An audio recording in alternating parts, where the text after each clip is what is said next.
اچھا، رات کے اندھیرے میں کسی عورت کے ساتھ سو جانا مردانگی نہیں ہوتی، بلکہ دن کے اجالے میں عورت کی عزت کرنا مردانگی ہوتی ہے۔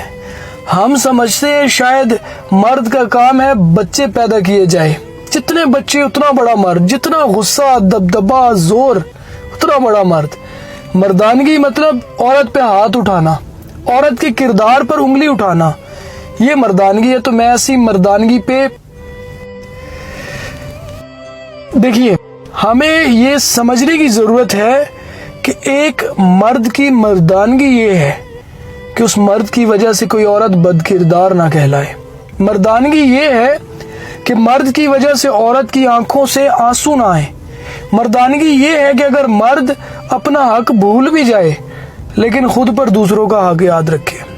مردانگی یہ ہے کہ کسی ابن آدم کی وجہ سے کسی بنت ہوا کی زندگی جہنم نہ بنے، اور ہمیں اپنی اور بعد میں اپنے بیٹوں کی بھی ایسی تربیت کرنے کی ضرورت ہے۔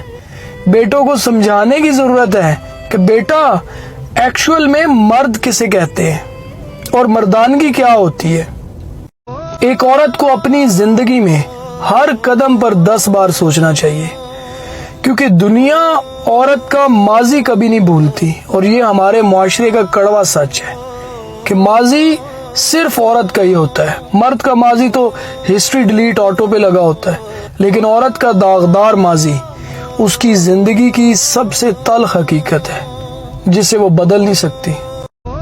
دنیا کی 3 وزنی چیزیں: عورت کے ہاتھ میں طلاق کا کاغذ جس کے ساتھ وہ چل نہیں سکتی، بوڑھے باپ کے کندھوں پہ جوان بیٹے کا جنازہ جس کے ساتھ وہ چل نہیں سکتا، اور جوان بیٹیوں کے باپ کی خالی جیب جس کے ساتھ وہ چل نہیں سکتا۔